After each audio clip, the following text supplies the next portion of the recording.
Hello friends, स्वागत है आप सभी का अपने YouTube channel Rahul exam race पे। सो फ्रेंड्स, आज मैं आप लोग के लिए मॉडल पेपर की नई वीडियो लेकर आ चुका हूँ, जो कि आप लोग के एनसीएल एग्जाम के लिए काफ़ी ज़्यादा इंपॉर्टेंट है। ठीक है फ्रेंड्स, तो वीडियो मैंने 50 क्वेश्चन को इंक्लूड कर रखा है, जो कि आप लोग के एग्जाम के लिए काफ़ी ज़्यादा महत्वपूर्ण है। तो आप लोग इन क्वेश्चनों को ध्यान से पढ़िएगा और साथ ही साथ इन क्वेश्चनों को अपने नोटबुक में नोट डाउन कर लें, ताकि एग्जाम के टाइम में रिविजन करने में बिल्कुल प्रॉब्लम आप लोग को ना हो। ठीक है फ्रेंड्स, आज से 2 दिन पहले आप लोग की वीडियो नहीं चली क्योंकि मुझे आई फ्लू हो गया था, तो अभी फ़िलहाल सही है। तो इस पे मैं आप लोग की वीडियो कंटिन्यू कर रहा हूँ। ठीक है, अगर आप लोग हमारे टेलीग्राम चैनल को ज्वाइन नहीं किया है तो उसको भी ज्वाइन कर लें, राहुल एग्जाम रेस के नाम से, जहाँ से आप लोग इस वीडियो की PDF को फ्री ऑफ कॉस्ट डाउनलोड कर सकते हैं। फ्रेंड्स, अगर चैनल पर नए हैं, चैनल सब्सक्राइब कर लें और बगल में दिख रहे बेल आइकन को दबाना बिल्कुल भी ना भूलें, ताकि हमारे नए वीडियो का अपडेट आप लोग को टाइम पर मिल सके। तो चलिए चलते हैं क्वेश्चंस को, देखते हैं आज की हमारे इंपॉर्टेंट क्वेश्चंस क्या है। क्वेश्चन फर्स्ट हमारा, भिलाई लौह इस्पात कारखाना की स्थापना कहाँ की गई थी? तो बताइए। सो फ्रेंड्स, आज की वीडियो मैंने टॉप 50 क्वेश्चन को इंक्लूड कर रखा है, जो कि आप लोग के एनसीएल एग्जाम के लिए काफ़ी ज़्यादा इंपॉर्टेंट है। ठीक है, तो बताइए यहाँ पर राइट आंसर क्या रहने वाला है? Where was the Bhilai iron and steel plant stabilised? Right answer क्या है आप लोग का? ऑप्शन नंबर ए है, छत्तीसगढ़। ठीक है, इसकी स्थापना कब हुई थी? 1955 में इसकी स्थापना हुई थी। किसके द्वारा? सोवियत संघ के द्वारा, USSR के द्वारा इसको स्थापित किया गया था। ठीक है, इससे 3 क्वेश्चन बनते हैं। एक, दुर्गापुर इस्पात कारखाना, ठीक है, यानी कि पश्चिम बंगाल में दुर्गापुर इस्पात कारखाना है, उसकी स्थापना कब हुई थी? 1956 में हुई थी। ठीक, ये किसके सहयोग से हुआ था? ये ब्रिटेन के सहयोग से हुआ था, ये भी ध्यान रखिएगा। और एक बनता है आप लोगों का क्वेश्चन, राउर केला इस्पात कारखाना। ठीक है, राउर केला लौह इस्पात कारखाना, ये कहाँ पर है? उड़ीसा में है, उड़ीसा में। इसकी स्थापना 1959 में किसके संयोग से हुई थी? जर्मनी के संयोग से, जर्मनी के। तो ये तीनों क्वेश्चन ध्यान रखिएगा, इंपॉर्टेंट है। चलिए प्रश्न क्यों बढ़ते हैं।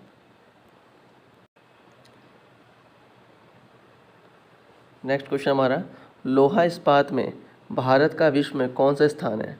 यानी कि लोहा इस्पात में भारत का विश्व में कौन सा स्थान है, हमें बताना है। तो बताइए, भारत का विश्व में कौन सा स्थान है लोहा इस्पात में?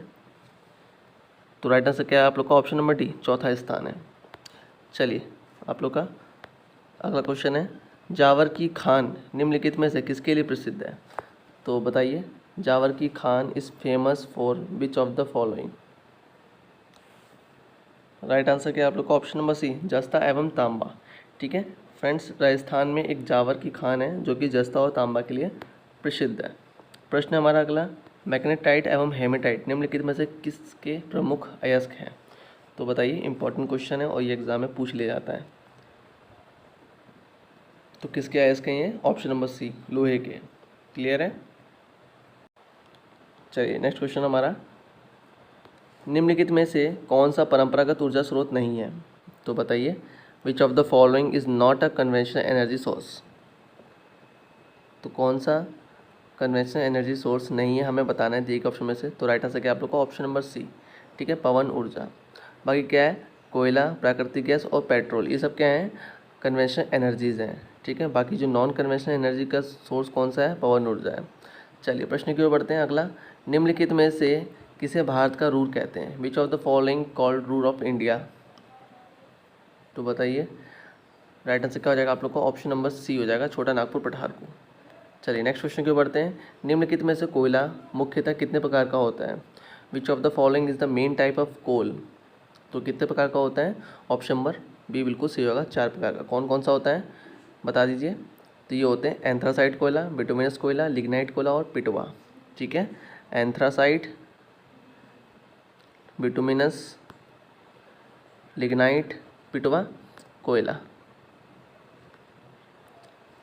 ध्यान रखिएगा। प्रश्न हमारा अगला, निम्नलिखित में से कोयला उत्पादन में भारत का विश्व में कौन सा स्थान है? इंपॉर्टेंट क्वेश्चन है, बताइए। कोयला उत्पादन में भारत का विश्व में कौन सा स्थान है, हमें बताना है। राइट आंसर क्या हो जाएगा आप लोग का? ऑप्शन नंबर सी, तीसरा स्थान है। प्रश्न की ओर बढ़ते हैं। अगला, भारत में थर्मल पावर स्टेशन द्वारा मुख्यतः कितने मेगावाट की बिजली उत्पन्न की जाती है? तो बताइए, how many mega parts of electricity is mainly generated by the thermal power station in India? तो कितने मेगावाट की बिजली जो है उत्पन्न की जाती है थर्मल पावर स्टेशन के द्वारा? तो ऑप्शन नंबर ये बिल्कुल सही जाएगा, 5780 मेगावाट की। क्लियर है? प्रश्न हमारा अगला, भारत का पहला पेट्रोलियम क्षेत्र डिगबोई असम की स्थापना कब की गई? तो बताइए, भारत का पहला पेट्रोलियम क्षेत्र डिगबोई, जो कि डिगबोई है, वो असम में स्थित है, उसकी स्थापना कब की गई थी? तो राइट आंसर आप लोगों का क्या है? ऑप्शन नंबर बी, 1953 में। चलिए प्रश्न की ओर बढ़ते हैं। अगला, भारत में सबसे पहले कोविड-19 का टीका सर्वप्रथम किसको लगाया गया था? Who was the first administrated the covid vaccine in India?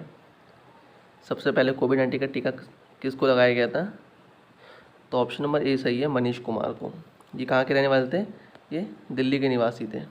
चलिए अगले प्रश्न की ओर बढ़ते हैं। निम्नलिखित में से कोर्बेवैक्स वैक्सीन किसके द्वारा निर्मित किया गया है?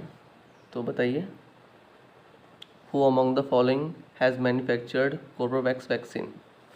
किनके द्वारा? सीरम भारत बायोटेक के द्वारा, बायोलॉजिकल ई लिमिटेड के द्वारा, नेशनल इंस्टीट्यूट ऑफ बायोलॉजी के द्वारा। किसके द्वारा? ऑप्शन नंबर कौन सी हो जाएगा? सी हो जाएगा, बायोलॉजिकल ई लिमिटेड के द्वारा। चलिए नेक्स्ट क्वेश्चन हमारा, विदेश मंत्रालय द्वारा अफगानिस्तान में फंसे भारतीयों को निकालने के लिए कौन सा ऑपरेशन चलाया गया था? तो यहाँ राइट आंसर क्या हो जाएगा बताइए? तो ऑप्शन नंबर बी बिल्कुल सही हो जाएगा, ऑपरेशन देवी शक्ति। ठीक है, चलिए अगले क्वेश्चन की ओर बढ़ते हैं। निम्नलिखित में से गुरुत्वाकर्षण नियम का आविष्कार किसने किया था? Who among the following invented the laws of gravity? तो ग्रेविटी का सिद्धांत किसने दिया था? आप सभी जानते हैं, ऑप्शन नंबर बी, न्यूटन ने। चलिए प्रश्न हमारा अगला, निम्नलिखित में से कपास प्राप्त होता है? तो हमें बताना है जो कपास है कहाँ से प्राप्त होता है, फल से, बीज से, कली से या फिर जड़ से? तो राइट आंसर क्या है आप? ऑप्शन नंबर बी, बीज से। ठीक है, ध्यान रखिएगा, कपास जो है वो बीज से पाया जाता है और जो कपास की खेती है काली मृदा में की जाती है मुख्यतः, ध्यान रखिएगा। अगला क्वेश्चन हमारा 16, निम्नलिखित में से सबसे लंबा जीवित वृक्ष कौन सा है? Which of the following is the tallest living tree? तो कौन सा है वो? Option number D, sequoia. चलिए नेक्स्ट प्रश्न हमारा, विडाल टेस्ट का उपयोग किस की संभावना की जांच के लिए किया जाता है? तो बताइए, एक टेस्ट होता है विडाल टेस्ट, वो निम्नलिखित में से किसके लिए प्रयोग किया जाता है इस टेस्ट को? तो ये जो जांच है ये किसके लिए किया जाता है? टाइफॉइड के लिए। ऑप्शन नंबर डी बिल्कुल यहाँ पर करेक्ट हो जाएगा। चलिए प्रश्न हमारा अगला, निम्नलिखित में से शुद्ध कार्बन का सबसे कठोर रूप कौन सा है? Which of the following is the hardest form of pure carbon? तो कौन सा ऑप्शन सही है यहाँ पर? ऑप्शन नंबर बी बिल्कुल सी हो जाएगा, हीरा। सो फ्रेंड्स, अगर आप लोगों का कंटेंट ज़रा सा भी पसंद आ रहा है तो वीडियो को लाइक ज़रूर कीजिएगा। क्वेश्चन नंबर 19 हमारा, एयर फिन्स बने होने से सिलेंडर पर क्या प्रभाव पड़ता है? तो हमें बताना है, बताइए क्या प्रभाव पड़ता है एयर फिन्स बने होने से सिलेंडर पर? तो क्वेश्चन नंबर 19 का राइट आंसर क्या होगा? ऑप्शन नंबर डी, हवा का क्षेत्रफल क्या हो जाता है? बढ़ जाता है। क्लियर है? प्रश्न हमारा 19, थर्मोस्टेट वॉल्व कहाँ पर लगे होते हैं? Where are the thermostat valve located? तो राइट आंसर क्या है आप लोग का? ऑप्शन नंबर ए है। ठीक है, वाटर लेआउट में। क्लियर है? अगला क्वेश्चन हमारा, अच्छी तरह से कूलिंग ना होने पर इंजन में कौन सी समस्या आती है? तो बताइए, what problem occurs in the engine if it is not cooled properly? तो कौन सी प्रॉब्लम हमारी क्रिएट हो जाती है अगर अच्छी तरह से इंजन हमारा कूलिंग नहीं हो रहा है? तो यहाँ पर ऑप्शन नंबर डी बिल्कुल सही जाएगा, उपयुक्त सभी, यानी कि प्रीग्नेशन भी शुरू हो जाएगा, सीजिंग भी आने लगेगा और नॉकिंग की भी समस्या आने लगेगी। चलिए प्रश्न हमारा अगला 2000, निम्नलिखित में से युवा शक्ति कोरोना मुक्ति अभियान किस राज्य ने चलाया गया? तो बताइए, निम्नलिखित में से युवा शक्ति कोरोना मुक्ति अभियान जो है किस राज्य में चलाया गया था?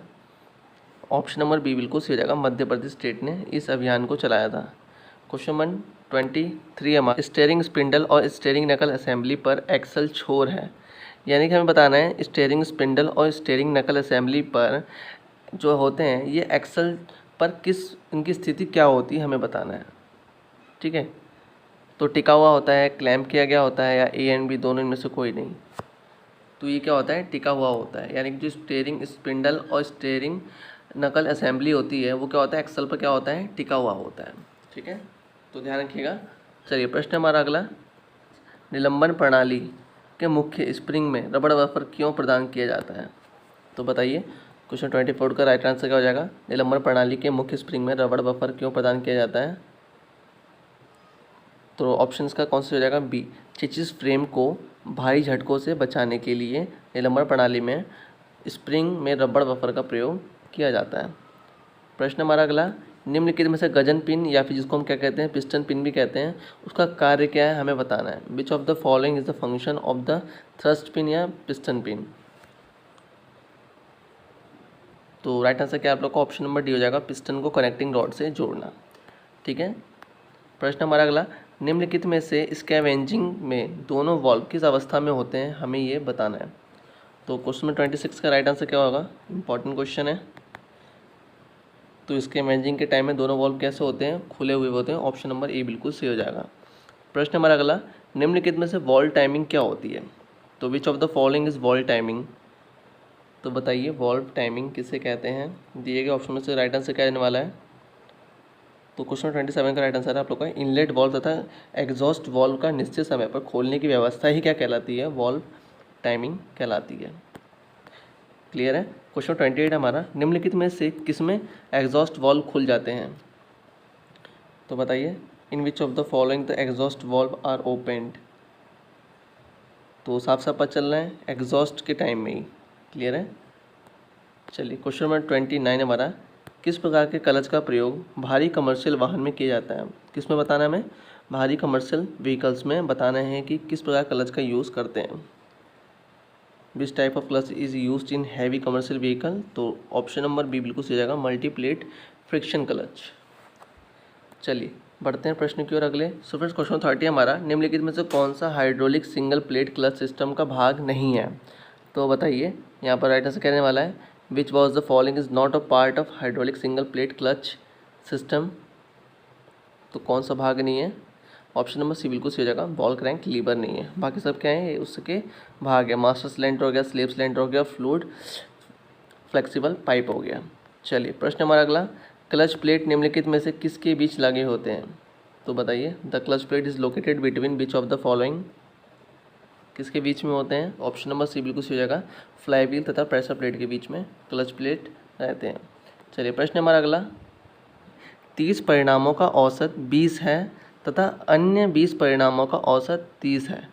सभी परिणामों का औसत क्या होगा, हमें ये ज्ञात करना है। यानी कि हमें सभी परिणामों का औसत ज्ञात करना है। तो इस प्रकार क्वेश्चन को सॉल्व करने का तरीका क्या है, यहाँ क्या दे रखा है, 30 परिणामों का औसत कितना है, 20 है। तो सबसे पहले हम क्या करेंगे, ये 30 परिणामों का कुल योग निकाल लेंगे। क्लियर है। 30 परिणामों का कुल योग कितना हो गया, 30, कितना दे रखा है यहाँ पर औसत इसका 20 दे रखा है, 30 × 20 इज इक्वल टू कितने हो गए 600। क्या हो गया, 30 परिणामों का औसत कितना दे रखा है, 20 दे रखा है। तो इससे हम क्या करते हैं, 30 परिणामों का कुल योग निकाल लेते हैं। कुल योग कैसे निकालेंगे, 30 × 20 इज इक्वल टू 600। अब आगे क्या बोल रहा है, अन्य 20 परिणामों का औसत कितना देखा, 30 दे रखा है। तो हम 20 परिणामों को भी कुल योग निकाल लेंगे। 20 परिणामों का कुल योग क्या हो जाएगा, 20 × 30 इजकल टू 600। क्लियर है। 30 परिणामों का कुल योग भी निकाल लिया हमने 600, 20 परिणामों का कुल योग भी निकाल लिया हमने 600। अब आगे हम क्या करना है, सभी परिणामों का औसत ज्ञात करने के लिए हमें क्या करना पड़ेगा, सभी परिणाम कितने हैं, 30 और 20 कितने हो रहे हैं, 50 परिणाम हो रहे हैं कुल, टोटल 50 परिणाम। तो 50 परिणामों का कुल योग कितना हो जाएगा, यहाँ पर ये हो जाएगा 600 और 600 कितने हो गए, 1200 हो गए। ये कितने हो गए, 50 परिणामों का कुल योग कितना हो गया, 1200 हो गया। अब क्या करेंगे, हम 50 परिणामों का औसत निकाल लेते हैं। पहले हमने क्या किया, सभी परिणामों का क्या कर लिया, हमने कुल योग निकाल लिया, यानी कि 20 और 30, यानी कि 50 परिणामों का कुल योग कितना हो गया, 1200 हो गया। अब इसका क्या करेंगे, हम लोग औसत निकाल लेंगे, यानी कि 50 परिणामों का औसत निकालने के लिए क्या करेंगे हम। अब देखिए 50 परिणामों का औसत, 50 परिणामों का औसत कैसे निकालेंगे, तो इसको निकालेंगे हम 1200/50। क्लियर है, 1200/50। अब इसको काट लेते हैं हम, कितने हो जाएंगे यहाँ पर, 5 को 20 यानी कि 24। कितने बार में जाएगा यहाँ पर, 24 बार में ये कट जा रहा है पूरा। ठीक है, 5 से 120, 24 बार में कट गया, यानी कि कितना आंसर आ गया इसका, ऑप्शन नंबर ए बिल्कुल सी हो जाएगा। ठीक है, 24। तो आई होप आप लोग को क्वेश्चन समझ आ गया होगा। चलिए चलते हैं क्वेश्चंस की ओर। क्वेश्चन नंबर 33 हमारा, एक मिसाइल 1350 किलोमीटर प्रति घंटा की गति से चलती है तो एक सेकंड में कितने फ्रेंड्स, एक सेकंड में वह कितनी दूरी तय करेगी, हमें बताना है। तो आप लोग इसको सॉल्व कीजिए। तो मैं उम्मीद करता हूँ आप लोगों ने इसका आंसर बिल्कुल सही दिया होगा। तो देखिए क्वेश्चन में क्या बोला है, एक मिसाइल 1350 किलोमीटर प्रति घंटा की गति से चलती है और एक सेकंड में वह कितनी दूरी तय करेगी, हमें बताना है। तो देखिए इस प्रकार क्वेश्चन को सॉल्व करने का एक बहुत ही अच्छा सा फॉर्मूला है। पहले तो यहाँ पर क्या दे रखा है, किलोमीटर प्रति घंटा दे रखा है ना, और हमें निकालना है किसमें, सेकंड में निकालना है। तो जब वैल्यू किलोमीटर प्रति घंटा में दे रखी हो और उसको चेंज किस में करना है, मीटर प्रति सेकंड में चेंज करना है, तो उसके लिए क्या करते हैं, किलोमीटर प्रति घंटा। तो उसके लिए हम क्या करते हैं, अगर बड़े को छोटे में कन्वर्ट करना है तो हम 5/18 से क्या कर देंगे, इसको गुणा कर देंगे। 1350 गुणा 5/18। जब किलोमीटर प्रति घंटा में दिया हो और पूछ मीटर प्रति सेकंड में दे रहा हो तो हमें क्या करना है, 5/18 से इसको क्या कर देना, गुणा करना है। अगर वैल्यू किस में दे रखी होगी, मीटर प्रति सेकंड में दे रखी हो और हमें किस में कन्वर्ट करना है, किलोमीटर प्रति घंटा में करना है, तो हम क्या करेंगे, 18/5 से गुणा कर देंगे। 18/5 से गुणा करेंगे। लेकिन हमको किस में दे रखा है, यहाँ पर दे रखा है हमें किलोमीटर प्रति घंटा में दे रखा है और निकाला किसमें, सेकंड में निकाला, यानी कि मीटर प्रति सेकंड में। तो उसके लिए हम क्या करेंगे, 5/18 से इसको गुणा कर देंगे। अब इसको हम क्या करते हैं, सॉल्व कर लेते हैं। 18 से कितने बार में जाएगा, ये जाएगा 75 बार में, ठीक है। और 75 गुणा 5 कितने हो गए हमारे यहाँ पर, इसको आप लोग कैलकुलेट कर लीजिए। ये हो जाएंगे हमारे कुल 375 मीटर प्रति सेकंड। ऑप्शन नंबर सी बिल्कुल सी हो जाएगा। क्लियर है। चलिए प्रश्न की ओर बढ़ते हैं अगले हमारे। क्वेश्चन 34 है फ्रेंड्स हमारा, एक धावक 200 मीटर की दौड़ 24 सेकंड में पूरी करता है तब उसकी चाल किलोमीटर प्रति घंटा में होगी। तो हमें बताना है, एक धावक है दौड़ने वाला जो कि 200 मीटर की दौड़ 24 सेकंड पूरी करता है, तब उसकी चाल हमें बताना है किलोमीटर प्रति घंटा में क्या होगी, यानी कि वैल्यू किस में निकालनी है, हमें किलोमीटर प्रति घंटा में निकालनी है। तो एक फॉर्मूला होता है स्पीड का, चाल बराबर दूरी बट्टे समय, ठीक है। दूरी बट्टे समय इसका फॉर्मूला होता है, ये आप लोग का, इसको ध्यान रखिएगा आप लोग। अब इसको हम देखिए सॉल्व कैसे करते हैं। देखिए इसको सॉल्व करने का तरीका क्या है, यहाँ धावक की चाल कितनी दे रखी है, धावक की चाल ये है 200 मीटर और समय कितना दे रखा है 24 सेकंड, यानी कि चाल बराबर ये होगी दूरी बट्टे समय गुणा, अब हमें वैल्यू किस में निकालनी है, किलोमीटर प्रति घंटा में निकालनी है। तो इसके लिए मैंने आप लोग बताया था कि 18/5 से इसको गुणा कर देंगे। अब इसको काट लीजिए आप लोग, कैसे काटेंगे, देखिए 5 से 200 कितने बार में जाएगा हमारा, ये जाएगा 5 × 20, कितने बार में जाएगा हमारा 40 बार में। क्लियर है। अब कितना ही हो गया यहाँ पर, 6 × 18, 6 × 24 हो गया। अब 40 की गुणा 3 में करो, कितने हो गए 4 × 12, 120/4। जब इसको सॉल्व करेंगे 4 से ये कितने हो जाएगा 30 बार में, यानी कि क्या हो गया इसका right answer, option number C 30 kilometre प्रति घंटा की उसकी चाल होगी। ऑप्शन नंबर सी बिल्कुल यहाँ पर सही हो जाएगा। चलिए पढ़ते हैं अगले क्वेश्चन की ओर। क्वेश्चन में 35 है हमारा, जिस प्रकार बैंक का संबंध धन से है उसी प्रकार परिवहन का संबंध किससे होगा, हमें ये बताना है। तो बताइए, बैंक का संबंध अगर धन से है तो उसी प्रकार परिवहन का संबंध किससे होगा। तो देखिए बैंक में क्या होता है, धन होता है, उसी प्रकार परिवहन में क्या होता है, माल होगा, यानी कि जो वस्तु होते हैं, गुड्स एंड कैरियर्स जो होते हैं, गुड्स, ठीक है, जो भी सामान होते हैं वो होते हैं माल इसमें। चलिए अगला हमारा क्वेश्चन है, क्वेश्चन नंबर 36 हमारा, एक 31 विद्यार्थियों की कक्षा में अरुण का स्थान 17वां है, अंत से उसका कौन सा स्थान है, हमें बताना है। तो बताइए, इसको सॉल्व कीजिए। तो इस प्रकार क्वेश्चन सॉल्व करने के लिए मैंने आपको फॉर्मूला बताया था, T = L + R - 1 कैसे आता है ये भी बता रखा था। तो देखिए यहाँ पर एक 31 विद्यार्थियों की कक्षा में, यानी कि कुल विद्यार्थी कितने 31 हैं। L एक मान लो उसको 17वां, यानी कि L साइड क्या हो गया 17 हो गया, प्लस हमें R निकालना है, ठीक है, अंत से निकालना है, तो उसके लिए -1, ये फॉर्मूला हो गया। 17 में से 1 गए तो कितने बचे, यहाँ पर 16 बच गए। 31 = 16 + R, ठीक है। अब हमें R निकालना है, = 31 में से 16 घटा दो, कितने बच जाएंगे यहाँ पर हमारे 15। ऑप्शन नंबर कौन सा सी हो जाएगा, बी हो जाएगा, ठीक है। 36 का right answer option number B हो जाएगा 15। चलिए नेक्स्ट क्वेश्चन की ओर बढ़ते हैं। 37 संयुक्त राष्ट्र विकास कार्यक्रम जिसको हम UNEP कहते हैं, उसकी स्थापना कब की गई थी? तो बताइए। UNEP का फुल फॉर्म क्या है? United Nation Development Programme. तो उसकी स्थापना कब की गई थी? ऑप्शन नंबर ए बिल्कुल सही हो जाएगा। 22 नवंबर 1965 में UNEP की स्थापना की गई थी। और इसका जो मुख्यालय है वो कहाँ पर स्थित है? तो ये स्थित है न्यूयॉर्क में। चलिए प्रश्न हमारा अगला 38, निम्नलिखित में से गैट किसका दूसरा नाम है? Which of the following is another name of GATT? तो किसका दूसरा नाम है गैट? तो ऑप्शन नंबर बी बिल्कुल सही हो जाएगा, विश्व व्यापार संगठन। ठीक है, वर्ल्ड ट्रेड ऑर्गेनाइजेशन, यानी कि इसका दूसरा नाम क्या है? गैट है। गैट का पूरा फॉर्म क्या हो जाएगा यहाँ पर? Full form general agreement trade and tariff. क्या? General agreement trade and tariff. और जो हम अगर बात करते हैं विश्व व्यापार संगठन, इसकी स्थापना कब हुई थी?